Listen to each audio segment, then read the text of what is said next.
हमारे की एहसास पर ये बड़ी मुश्किल पड़ गया। आज हमारा 5-6 रोज़ है हम इधर पड़ाए हैं। कोई ना इधर ना कोई खाने का सिस्टम है, ना पीने का सिस्टम है। इधर वही कहते हैं उधर अंगूठा लगाओ, नजर हाफिज उधर जाए तो वो बिल्कुल ताले बने हैं। नीचे जाओ उधर क्या नाम है रेजिडेंट स्पॉट बोला उधर गया तो वो भी बने हैं।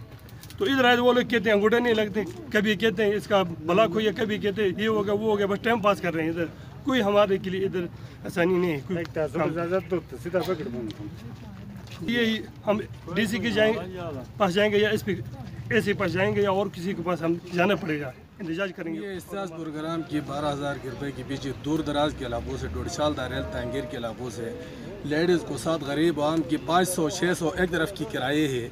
इधर न खाना मिलता है न पानी मिलते है। सुबह आई है इस वक्त तक इधर पड़ा है, ये बोलते हैं 2-3 दिन तक ये पैसे नहीं मिलते, फिर दोबारा हमें आना बहुत मुश्किल है। सारे गरीब लोग हैं, 500-600 रुपये इनको मिलना मुश्किल है, तो इसमें हमें बहुत दुश्वारी होते हैं।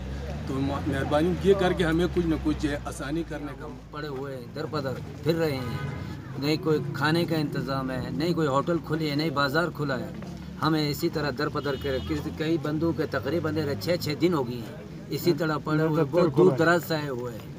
गरीब बंदे उनके तकरीबन एक तरफ से सिर्फ किराया एक फी का 600 रुपये लग रहा है, और तो बुक करे तो उसका कितना पैसे जाएंगे। वो जितना एहसास प्रोग्राम के पैसे वो एक ही गाड़ी पर जाना।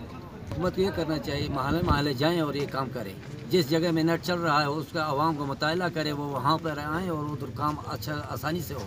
अभी इधर आकर दर पदर ख्वार है, छोटे बच्चों का स्कूल खोला हुआ अंदर गैराज में पड़े हुए हैं सब। और दूसरे नंबर ये है जो माजूर का फ़ंड आया वो फ़ंड यहाँ पे जो टाउन एरिया में वो तकसीम हुआ है और नालों में वो रहेगी।